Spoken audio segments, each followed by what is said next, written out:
Baik, Assalamualaikum warahmatullahi wabarakatuh. Teman-teman yang lagi di rumah, yang sedang bersantai, hari ini kita kembali lagi kepada IJTV. Terus ikuti channel IJTV dimanapun berada. Nah, pada kesempatan siang hari ini kita ditemani oleh sosok aktivis pemuda, kemudian beliau alhamdulillah terpilih kembali menjadi anggota DPRD Kota Jambi. Siapa yang tidak kenal beliau, yang biasa dipanggil Bang Joni atau nama panjangnya Joni Ismet.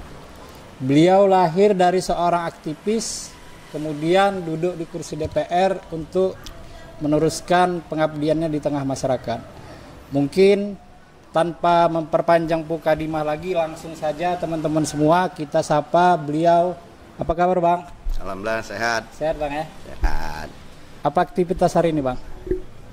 Tadi ke kantor nerima masyarakat. Terima masyarakat Bang ya? Apa kira-kira Bang keluhan masyarakat hari ini Bang? Oh, banyak keluhan dari infrastruktur, dari fasilitas umum, kemudian juga kesehatan, kemudian UMKM dan lain-lain.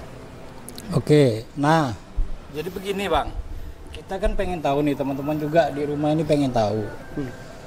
Ini kan kalau jadi anggota DPR nih kan, kalau nggak latar belakang orang kaya itu sulit sekali gitu kan. Apalagi kan kita tahu nih, namanya politik itu kan Bang luar biasa kos politiknya nih kan. Nah ini Abang bisa ceritakan nggak, Abang ini lahir dari keluarga seperti apa sehingga bisa sampai saat ini begitu Bang? Bisa diceritakan dengan teman-teman semua Bang. Terima kasih. Assalamualaikum pemirsa IJTV yang berbahagia. Izin saya Joni Ismet, kerjaan DPR Kota Jambi. Ini periode kedua saya mengabdi untuk Kota Jambi. Dulu waktu kecil nggak ada cita-cita jadi aktivis tuh. Oh, nggak pernah tulis. Saya sekolah itu di Madrasah Ibtidaiyah. Jadi saya tidak SD. Di madrasah itu jaraknya dari rumah itu dekat ya, sekitar 700-an meter lah.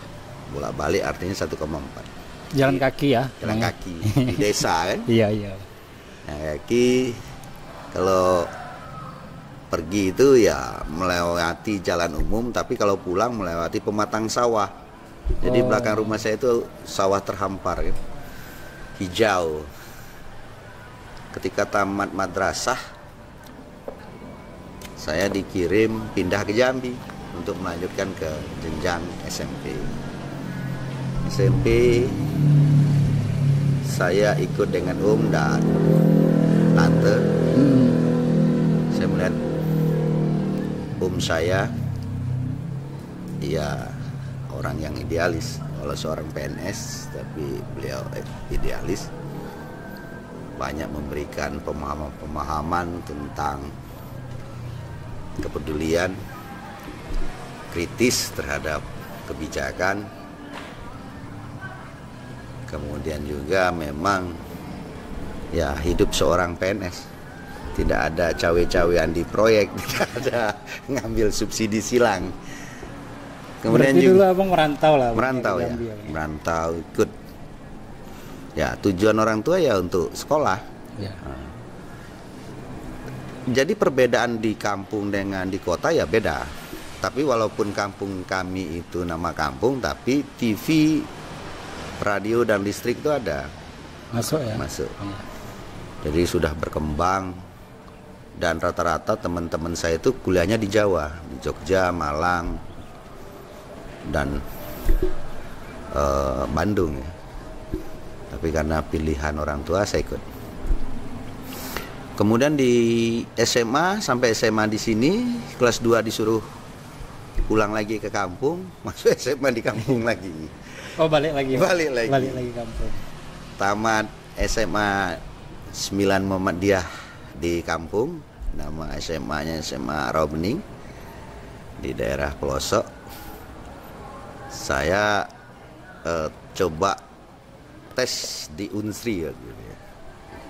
Palembang ya, Bang ya. Di Sumatera Selatan, Sumatera Palembang. Selatan. Kemudian tidak lulus, saya izin dengan orang tua, saya ke Jambi lagi. Balik lagi ke Jambi. Jadi setahun itu saya jeda, enggak kuliah. Saya ikut bimbel. Tujuan saya pengen ngambil negeri. Negeri itu kan biayanya rendah, kan? Iya. Karena orang tua saya itu petani dan pedagang, kan? Emang kalau setahun itu saya fokuskan memang untuk bisa goal di universitas negeri ya. Ternyata perjalanan hidup tidak segampang yang saya bayangkan. Tidak seperti yang direncanakan. Tidak gampang. Kemudian saya tes, sudah bimbel setahun, tidak begitu tes SMPT nggak lulus juga. Sistem penerimaan mahasiswa baru waktu itu kan. Saya pilih di Unsri dan Unja, nggak lulus juga. Saya akhirnya daftar ikut jejak kakak saya yang tertua, kuliah di Universitas Batanghari, mengambil fakultas yang sama dan jurusan yang sama. Jadi kakak saya terkejut, ngapa ngambil itu? Saya pikir satu bukunya sama, dosennya sama, kan enak diskusinya. Betul, kan? Betul. Tapi ketika ditanya oleh kakak saya, kenapa ngambil fakultas ekonomi? Cuman satu kata, saya pengen jadi orang kaya. Tujuannya itu, Bang, ya? Terserah apa profesi, Bang, ya? Ingin jadi kaya gitu. Ngapa? Saya pengen jadi direktur mengatur semuanya. Nah itu loh. Di perjalanan itu. Tapi ada kejadian menarik di SMA Muhammadiyah ketika pengumuman kelulusan. Saya lulus, ada teman saya yang tidak lulus tapi nilainya tinggi. Dibandingkan ada teman saya juga satu lagi, dia lulus tapi nilainya rendah. Nah, jadi waktu itu saya protes kepada wakil kepala sekolah bidang siswa. Nah, namanya tuh Pak Nur Kasianto. Beliau tuh anggota DPR dari P3 di Jambi. Bukan di kampung saya, daerah Oku Timur kan. Nah, akibat dari protes saya, NIM, nilai Eptanas murni, dan ijazah saya ditahan. Teman-teman sudah nerima, saya tidak diterima.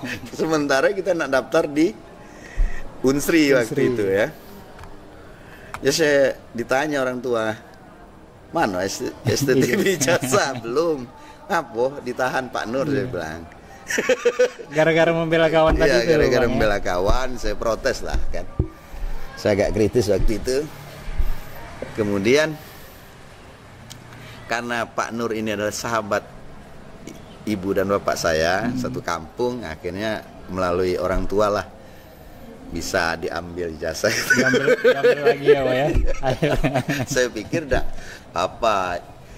bayar kan, rupanya bukan itu. Saya tahunya itu dari orang tua. Ditanya kenapa? Ya, saya bilang ada teman ini nilainya besar tapi tinggi tapi tidak diluluskan, ini kecil tapi lulus. Nah, dan itu terngiang dengan saya. Nah, itu perjalanan orang tua dari bapak saya memang mantan pembarop ya, sekaligus pesirah ya, di tahun 70 itu. Kemudian kakek saya juga pembarop. Jadi dulu kan sistem kemargaan. Jadi kalau di Sumsel itu kemargaan yang dihapus tahun 78 oleh pemerintah pusat dengan keluarnya undang-undang pemerintah daerah. Nah, saya tidak tahu apakah itu mengalir secara biologis atau secara ideologis. Yang jelas perjalanan hidup sampai saat ini ya pengennya ngabdi kepada masyarakat. Berarti sudah tertanam waktu pendidikan SMA dulu ya Bang ya. Ketika ada sesuatu yang tidak benar nih harus dikritisi. Ya. Walaupun memang ada risiko memang Bang ya. Konsekuensi dari sebuah sikap kan. Nah, jadi setelah pasca dari SMA kemudian mau masuk perguruan tinggi, pada akhirnya abang memutuskanlah berkuliah di Umbari. Ya. Nah, ketika Umbari masuk di Fakultas Ekonomi ya bang ya, karena kan pada saat zaman abang dulu kalau nggak salah tuh Fakultas Ekonomi itu kan kayak seolah-olah jadi unggulan, ya kan kayak gitu ya kan. Nah jadi di perjalanan itu bang, kan kawan-kawan nih tahu semua nih kan, abang tuh berjalan kemudian di kampus di Umbari, setelah itu menjadi aktivis, bahkan abang mendirikan organisasi nih, kabar-kabar ya kan, salah satu unit kegiatan itu kan luar biasa tuh, bukan hanya aktivis, mendirikan organisasi di kampus, kemudian membuat generasi, sehingga kalau dibilang orang tuh kan kalau udah Wojuni itu pasti orang nengok bukan Wojuni tapi adik-adik ada di mana-mana. Ini luar biasa nih kan. Seperti itu dong, bisa diceritakan bang. Waktu jadi waktu masuk di semester 1, cita-cita saya waktu SMP itu memang ingin masuk Mapala kalau kuliah. Oh, waktu kuliah itu memang udah ada rencana. Jadi di SMP itu saya menonton TVRI. Waktu itu Mapala UI melakukan pendakian gunung Seven Summit, ya kan. Saya terngiang. Jadi ketika saya masuk di semester 1 saya langsung masuk Mapala Gema Cipta Persada. Nah waktu itu kan tingkatnya fakultas. Oh, baru fakultas pada saat itu. Jadi akhirnya setelah saya dididik sebagai generasi pertama, senior-senior mensepakatin untuk mendirikan Mapala di tingkat universitas. Waktu itu kan berlaku UKM, itu ada Dirjen Dikti itu mengeluarkan aturan bahwa unit kegiatan mahasiswa itu harus di tingkat universitas. Dan memang birokrasinya panjang. Akhirnya senior-senior mengajak kita yang angkatan pertama untuk mendirikan Mapala Gema Cipta Persada Universitas Batanghari. Dan itu didirikan, dan alhamdulillah sampai sekarang sudah ratusan generasi adik-adik kita. Udah banyak ya bang. Dan ada ikatan batin dengan adik-adik karena senior juga memberikan materi. Senior juga ikut mendampingi, memberikan materi baik di lokasi maupun di lapangan. Kalau memang ada waktu kita ke lapangan. Dan pelatihannya memang tidak sederhana. Karena ada materi lapangan dan materi ruangan. Nah, materi di ruangan mungkin 4-5 hari, tapi kalau materi lapangan itu ya sampai 10 hari. Ya, 2 pendakian gunung. Nah, kembali masih statusnya angkatan muda. Nah, setelah melakukan ekspedisi bisa 6 bulan baru bisa dilantik menjadi anggota tetap. Oke, nah ini teman-teman, luar biasa nih pengalaman Bang Joni nih kan, di perguruan tinggi jadi pemimpin, di luar kemudian jadi pemimpin lagi. Nah ini bang, kita juga mau tanya bang, kira-kira itu kan organisasi di dalam tuh bang, abang bermapala, kemudian banyak ketemu teman-teman, abang belajar berkomunikasi.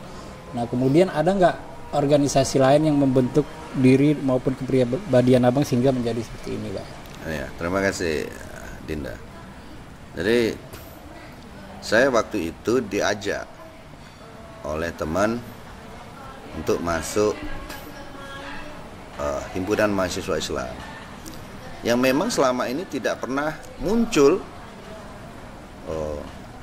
di kampus itu, tapi polanya kok tertutup gitu loh. Jadi saya bingung, ini kok kayaknya sempalan kayak gitu. Kayaknya Orde Baru takut betul dengan HMI. Saya akhirnya masuk ke situ di LK1. Nah, karena waktu itu kita melihat habis pasca LK1 kita upgrading, follow up, kemudian kita membentuk struktur komisariat ekonomi, dan saya salah satu pengurus di komisariat. Kemudian Di langkah awal disitulah ya kita mengkritisi kampus yang fasilitasnya tidak memadai.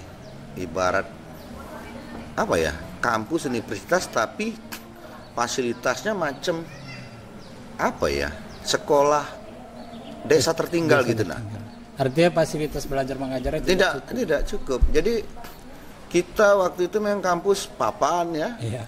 Banyak nyamuk, kita pakai obat nyamuk kala itu kan. Nggak semega sekarang ini Umbari ini. Kalau Umbari semega sekarang beda terciptanya prosesnya waktu itu. Sekarang kan berhasil. Kalau dulu kipas angin susah. Ya kan? Terus nyamuk banyak. Nah, tapi itulah menempa kita akan sebuah proses ketidakmanjaan, bahwa ilmu kita bisa tuntut di mana saja. Kita bisa mengejar ilmu dengan fasilitas apapun. Kalau niatan kita pengen kuliah, pengen mencari ilmu, pengen cerdas, ya apapun resikonya ya kita tanggung. Nah, dalam aksi waktu itu kita beri nama Gerakan 27 November kalau tidak salah. Waktu itu kan sangat cemas pemerintah daerah ya, gubernur selaku ketua yayasan pendidikan Jambi waktu itu. Nah, menjadi headline, jadi hotline juga di lokal media lokal Jambi ini dan nasional. Waktu itu RCTI, SCTV, TPI kan masih ada itu. Jadi dan Jambi Independen jadi apa ya, viral lah waktu itu karena demo pertama di Orde Baru di zaman pemerintahan 97 96 ya nggak salah itu 96.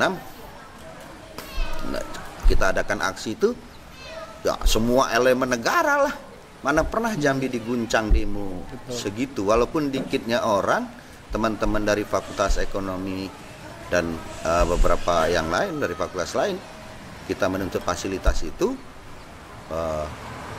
terjadi guncangan hebat ya. Danrem, Polwil waktu itu terkejut, ini kok ada sebuah gerakan mahasiswa di Orde Baru kan itu sangat dimustahilkan, tidak boleh gitu. Nah, itulah gerakan awal kita demo di zaman Orde Baru. Ya kan, kalau demo sekarang enak lah, merdeka kan. Nah, tidak ada intervensi. Nah, jadi gini Bang, teman-teman juga pengen tahu nih Bang. Ketika Bang aktivis itu kan tentu perjuangan kita kan bagaimana kemakmuran, bagaimana infrastruktur bisa maju, kemudian masyarakat bisa sejahtera. Itu kan Bang, kalau saya pikir kan kita membuat sesuatu tapi tidak ada impact bagi kita kan. Nah, artinya seperti apa Abang melihat situasi maupun proses itu sehingga kemudian sampai dengan maraknya peristiwa 98. Jadi 98 itu adalah episode yang menahun sebetulnya. Perjalanan yang panjang dari gerakan mahasiswa dari tahun 78 ya. Kemudian gerakannya muncul lagi di tahun 98. Artinya ada dekade 20 tahun. Tapi sebelum itu kita nih yang aktif di kampus itu selalu mendatangi kampus-kampus lain ya. Konsolidasi. Ya, semacam konsolidasi. Umpama ada kegiatan di Tasikmalaya di Universitas Siliwangi. Kemudian ada kegiatan di Etanas Bandung ya kan. Kita kumpul dengan anak-anak mahasiswa se-Indonesia. Nah, disitulah kita cerita tentang rezim ini kapan berubah.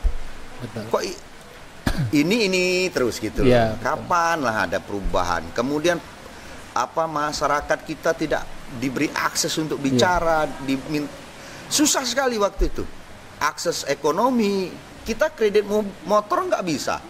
Jangan main-main. Kredit motor zaman itu adalah sebuah barang mewah. Ya kan, kalau sekarang bisa kita pakai 2 juta sudah beli. Kita bisa DP 500.000, kita bisa pakai motor. Kalau dulu susah sekali kita. Berat. Kemudian fasilitas umum, transportasi, umpama kereta api. Kereta api itu macam susun densus gitu loh. Kayak zaman revolusi tahun 45. tidur di lantai, ekonomi sempit, sumpek. Aduh, itu pengalaman perjalanan saya waktu dari tahun itu, Orde Baru itu, ketika perjalanan saya dari Jakarta, Jogja, Malang, mendatangi kampus-kampus teman kan, kebetulan teman-teman di aktivis mahasiswa pecinta alam itu kan di situ kita diskusi tentang keberadaan bangsa ini. Bangsa ini seakan-akan tidak ada lagi manusia yang diciptakan Allah, Tuhan ini untuk menggantikan kepemimpinan Pak Harto kala itu. Konsolidasi menjadi bicara di kampus kita gerakkan. Kita gerakkan untuk melakukan perlawanan, menyatukan visi. Nah, itulah makanya ada 6 visi reformasi tadi. Ya kan, penegakan hukum, otonomi daerah, memisahkan TNI Polri, kemudian berantas KKN ya. Kemudian supremasi hukum dan lain-lain lah. Nah, itu dan alhamdulillah itu yang 6 visi itu ya akhirnya bergantinya rezim Pak Harto waktu itu diganti Pak Habibie, kemudian diganti Gus Dur, ganti Mega, pelan-pelan sudah dilakukan perubahan. Merubah konstitusi, amandemen konstitusi 45 itu sudah 4 kali. Iya kan, sampai saat ini. Dulu ya, nama presiden bisa seumur hidup, dipilih 5 kali, tapi saat ini dibatasi 2 periode. Selama 5 tahun, jadi 10 tahun. Gitu, Dinda. Nah, begini Bang, kira-kira kalau aktivis ini kan cenderung ada tekanan baik dari pihak dalam maupun pihak luar. Kemudian kalau kita melakukan gerakan itu kan banyak institusi yang kemudian terganggu kan, apalagi tahun 1998 kan, di mana TNI di situ kan lebih dominan. Dengan segala personalnya aja sudah luar biasa Bang, dia latihan push-up terus, luar biasa, angkat berat begitu kan. Nah, ini mahasiswa ini kan kadang kita diskusi sampai malam, mungkin kalau makan tuh sehari sekali atau sehari sekali gitu kan. Maksudnya dengan energi seperti itu, kemudian dengan tekanan-tekanan pada masa itu seperti apa? Wow, yang paling luar biasa lah yang pernah Abang jalani, tekanan-tekanan pada gerakan itu. Setiap aksi ya pasti ada tekanan, tapi kita tidak berpikir tekanan itu ya, kalau itu kan masih muda, tidak pernah takut lah, paling kita berpikir nyawa yang lepas kan gitu. Itu udah pikiran terakhir. Sudah pikiran terakhir. Aktivis itu kan 3 itu, 3 pilihan menjadi aktivis: terbuang, terbui, dan terbunuh. Itu konsekuensinya ya. Mana yang dipilih? Mudah-mudahan jangan dipilih 3 ini kan. Kalau 3 ini kamu lolos, kamu akan menjadi orang besar di kemudian hari. Nah, waktu itu saya sangat berkesan waktu aksi gabungan di depan Unja. Saya kan ditunjuk itu, waktu itu sebelum itu menjadi Jenderal Lapangan 98. Menjelang 21 Mei 1998 ya, demo paling besar di Indonesia itu Jambi sebetulnya. Karena di Indonesia waktu itu perintah Amin Rais untuk menggagalkan demonstrasi di tanggal 21 Mei itu. Tapi Jambi terlaksana, puluhan ribu. Ada yang berkesan ketika sebelum tanggal 21 Mei itu adalah unjuk rasa besar di kampus Unja. Kita kumpul di situ, ada keributan dengan ya salah satu pimpinan aparat lah. Sambil kita ngumpet-ngumpet berdua. Saya sampai apanya baretnya saya jatuhkan. Sampai ngomong yang nggak pantas lah. Beliau sudah almarhum dan jadi akhirnya teman yang baik lah. Setelah pasca reformasi kita berteman baik, dia mengumpat saya mengumpat dia juga gitu dah. Jadi waktu itu adik kandung saya juga terlibat, dia kan kuliah di Umbari dan beliau juga anak HMI. Dan ada dokumentasinya itu di Jambi Independent fotonya waktu itu. Dan itu yang paling dramatis ketika ada penyanderaan dan kita menyandera seorang perwira dari salah satu aparat di kampus Unja. Akhirnya negosiasi dan keluarlah teman kita itu dari yang ditangkap oleh aparat, dan aparat yang kita tangkap itu juga kita bebaskan. Nah, itulah negosiasi. Tapi memang kala itu kecurigaan antara internal kita itu sangat tinggi. Sangat tinggi. Jambi waktu itu minim fasilitas, nggak ada HP waktu itu kan. Betul. Adanya kamera, siapa yang moto nanti dianggap apa. Iya. Nah, Umbari waktu itu ada minjem kamera dari seorang rekan media, tapi akhirnya dokumentasi itu hilang. Tapi masih ada tercecer 1, 2, 3 foto. Tapi saya berkeyakinan di Polda maupun di Korem itu masih ada dokumentasi foto, karena itu kan dokumentasi negara. Suatu saat 30 tahun yang akan datang akan bisa dipublis. Mudah-mudahan itu tetap ada. Ya siapa tahu di antara teman-teman aktivis 98 di Jambi ini menjadi seorang menteri atau presiden bahkan kan. Gitu. Betul. Nah, gini Bang. Kawan-kawan juga pengen tahu Bang. Kalau lihat perjalanan Abang itu kan siapa sangka hari ini Abang bisa jadi mungkin dalam hati Abang atau pikiran Abang tidak berkata-kata kok aku bisa jadi seperti ini gitu. Nah kan, nah bisa Bang, tolong diceritakan Bang, bagaimana tuh ini? Tidak pernah bisa terpikirkan. Waktu demo itu jadi aktivis itu ya makan mie, karena nggak makan. Iya. Susah betul, ekonomi ada di mana orang tua juga kemampuan juga terbatas karena banyak yang dihidupinya anak-anaknya kan. Ya teman-teman lah yang solidaritas, yang orang tuanya mampu membeli beras, kemudian lauknya mie kadang-kadang ya. Kita tidur di HMI cabang Jambi, kemudian tidur di kampus dengan fasilitasnya sangat-sangat minim lah ya. Satu perjalanan hidup begitu pasca reformasi saya diajak untuk gabung di Partai Golkar. Waktu itu kan ada Musda. Waktu itu ada senior kita Bang Akbar Tanjung, ada Menteri Pemuda Olahraga almarhum Mahadi Sinambela merekomendasi dari HMI untuk masuk di Golkar Provinsi Jambi. Salah satunya saya. Satu sudah almarhum, 2 masih hidup. Nah, ketika aktif di Partai Golkar, ya saya mengikuti proses alam saja. Tidak pernah terpikirkan menjadi caleg, tidak apalagi terpikirnya menjadi anggota dewan. Kata orang jadi dewan tuh harus banyak uang. Iya. Nggak sempat saya berpikir uang habis berapa. Dan waktu saya terpilih menjadi anggota DPR tahun 2019-2024, cuman 2 mantan aktivis dari HMI 1, dari PMI 1 yang duduk di Kota Jambi. Di Kota Jambi. Kalau saat ini satu-satunya mantan aktivis itu ya saya, dari HMI satu-satunya. Ya kan? Dan Golkar terpilih menjadi suara terbanyak ya. Nah, satu-satunya loh HMI. Tapi ya perjalanan karir kan kita enggak tahu kan. Sudah terpilih, ada kesempatan menjadi ketua, enggak terpilih ya sudah kita serahkan kepada Allah. Padahal ketua umumnya alumni HMI, satu angkatan juga dari saya. Tapi mungkin untuk periode selanjutnya punya rencana lah Bang ya untuk ambil posisi itu seperti itu. Nah, saya mengalir saja seperti air. Yang penting peran saya di DPR, menjadi anggota DPR itu bisa menjadi jembatan untuk melindungi, memberikan yang terbaik bagi rakyat. Karena dalam pengabdian cuma satu saja, jangan pernah menghitung untung rugi dalam pengabdian itu. Itu saja. Tulus sajalah. Jangan bicara berapa habis kita kembalikan, jangan. Tidak akan pernah kembali dia.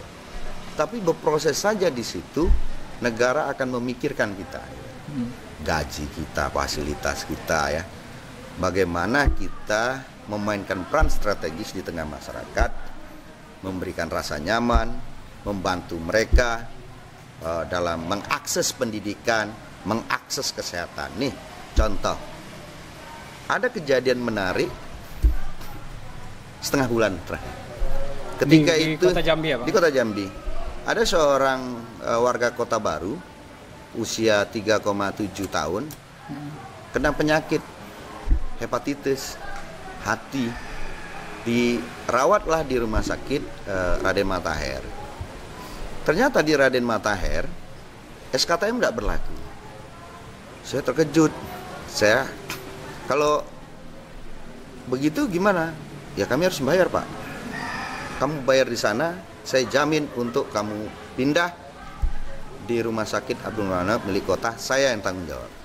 Persoalan apa nanti saya urus. Saya hubungilah Direktur Utama rumah sakit Abdul Manap, tolong berikan pelayanan terbaik. Soal nanti pembiayaan atau apa, tanggung jawab saya lahir batin. Ternyata tak berapa lama pasien sudah masuk dan Direktur Utamanya nelpon, Pak Dewan, untuk pasien ini kita bebaskan apa biayanya, tapi tolong diurus kartu Jambi Bugar. Nah ini persoalannya. Jadi si pasien ini orang tuanya sudah ngurus kartu Jambi Bugar ini selama 2 tahun.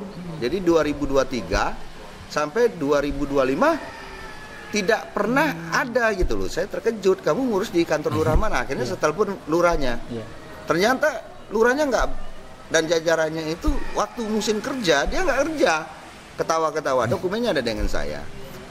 Nah saya pikir selagi kita ini diberi amanat oleh negara, oleh Tuhan, berilah fasilitas yang terbaik. Kan sudah digaji, sudah ada tukinnya, sudah ada tunjangan lainnya. Apalagi jam kerja ya kerja, jangan dibiarkan gitu loh. Sepertinya ngurus Jambi Bugar ini seperti mengejar satu suku emas gitu loh. Padahal itu hak rakyat.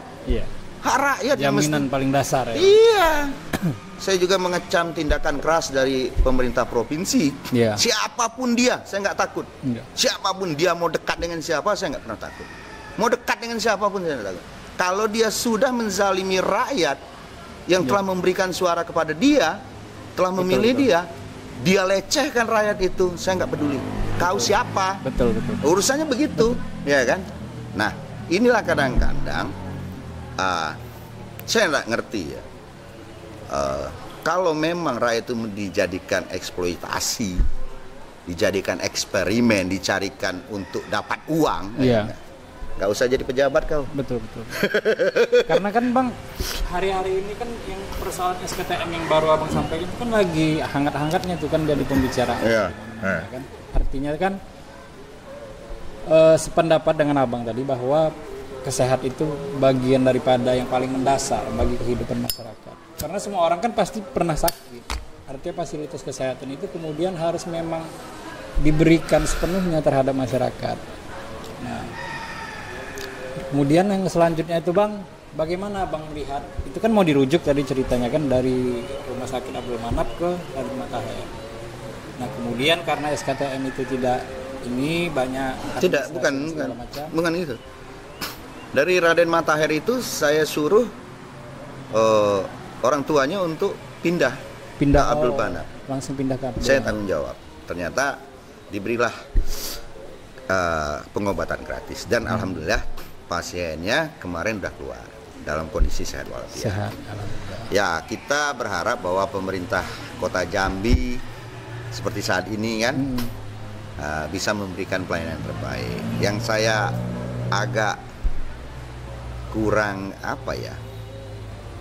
mengenakan kok provinsi melakukan itu, padahal sama-sama defisit lah ya. Pemerintah Provinsi Jambi defisit ya. Kalau umpama proyeknya mercusuar, ya kan, Menara Gading yang gede-gede, tidak menyentuh untuk apa kepentingan rakyat banyak ya susah, iya kan.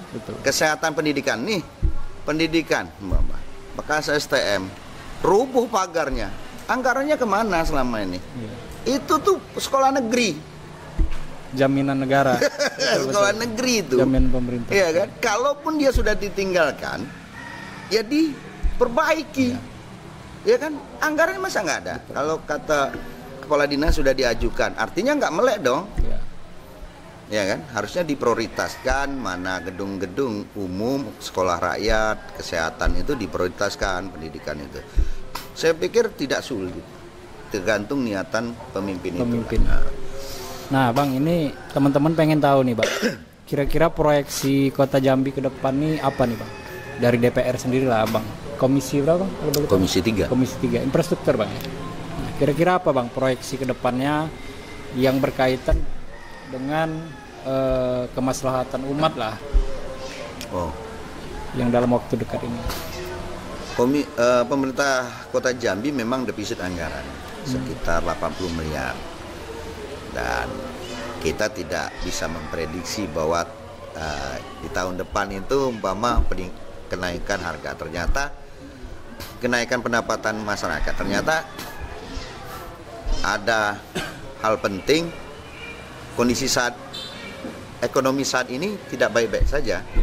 Masyarakat daya belinya menurun, ya kan? Perputaran uang juga tidak begitu lancar, kemudian banyaknya pengangguran, peluang kerja yang terbatas, kemudian banyak PHK, kemudian tumbuh suburnya usaha-usaha mandiri masyarakat juga kolab. Jadi disinilah peran pemerintah kota ya Jambi untuk bisa mengakses langsung hajat hidup orang banyak itu, dengan populasi penduduk yang hampir 800 orang, dengan 34.000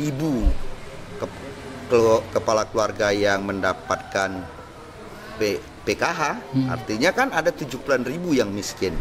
Nah, miskinnya macam-macam, Dinda. Ada miskin ekstrim, ada yang middle, ada low. Jadi dengan tingkat itu saya berharap kepala daerah yang terpilih, wali kota terpilih, bisa memberikan solusi terbaik, ya kan? Jangan hanya membangun seperti dulu puskesmas, pasiennya suruh berobat. Salah itu. Harusnya masyarakat sejahtera, pasti penyakit tidak ada. Betul. Penyakit itu kalau rakyatnya sakit, kalau rakyatnya miskin pasti banyak penyakit. Betul. Kenapa? Makannya nggak teratur, makannya tidak bergizi. Ya kan, pola hidup tidak bagus, pola makan tidak baik. Nah, itulah artinya ada program jangka pendek, menengah dan panjang dari kabinet Maulana Diza ke depan ini. Karena kan ini kita mau masuk transisi kan, Bang. Ini kan pasca. Kira-kira kapan, Bang, dilantik, Bang, untuk wali kota kita?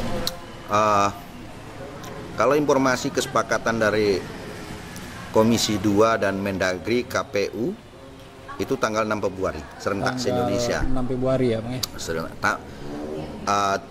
Tidak menunggu hasil MK. Oh, berarti yang daerah-daerah yang masih bersengketa tetap bersengketa, yang selesai terus saja lah. Terus yang bersengketa terus saja, yang sudah jangan menunggu itu, karena Republik ini, daerah ini tidak boleh sedetik pun ditinggalkan kepemimpinannya. Betul. Nah, untuk kerja di Komisi 3 DPR, infrastruktur, Damkar, DLH, Disinfokom, kemudian perhubungan, nah inilah ya. Kita satuan ininya. Satuan kerja mitra kita. Kita berharap di DLH umpamanya sampah-sampah juga rutin dikontrol. Jangan terlambat ngangkutnya, keluhannya apa kan? Kan kita bisa deteksi dini, umpama transportasi kita bisa anggarkan, jangan mobil dinas saja yang baru. Betul. Iya kan? Betul. Yang angkutan yang prioritas, kemudian TPA-nya harus kita coba reformasi, ya kan? Kemudian di sub menertibkan mobil-mobil masuk dalam kota seenaknya saja, ya kan? Mobil-mobil truk batu bara, ya kan? Nah, jangan sampai masuklah di kota Jambi.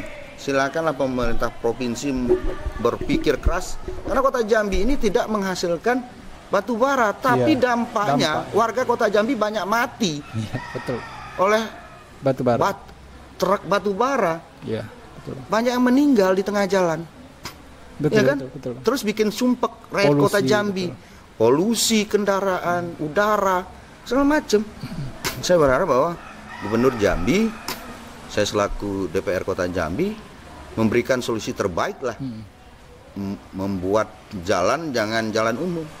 Masa nggak bisa Iya. tingkatan gubernur? Iya betul. Iya kan? Apalagi pengusaha batubara pendapatan luar biasa. Wah, kan jaringan Pak Gubernur luas, ya kan? Betul, betul. Pak Gubernur itu perpanjangan pemerintah pusat. Linknya siapa? Presiden Republik Indonesia, Iya. Menteri, Iya. iya kan? Betul, betul. Kapolri, Iya. Jaksa Agung, ya kan? Cuman gubernur yang tidak ada koordinasi dengan KPK. Iya. Itu sajalah. Iya betul. Nah, maksud saya dengan jaringan yang luas itu, Pak Gubernur bikinlah solusi terbaik. Iya. Terbaik untuk rakyat, terbaik untuk bangsa, dan terbaik untuk Jambi. Oke Bang. Itu tadi teman-teman sangat luar biasa.